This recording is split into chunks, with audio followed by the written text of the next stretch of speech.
அங்கு கற்பகம் என்னும் கடவுளின் மெய்யில் 9 கோளும் ஒன்றாய் காண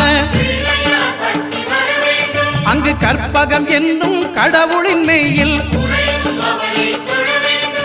சூரியன் முதலாய் 9 கிரகமும் பலவித குணங்களை கொண்டிருக்கும் எங்கள் கற்பக தருவில் அவை வரும்போது ஒன்றாய் சேர்ந்து பலனளிக்கும்.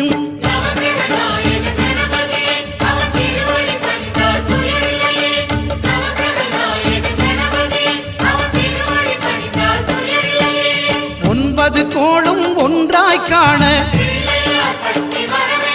அங்கு கற்பகம் என்னும் கடவுளின் மெய்யில்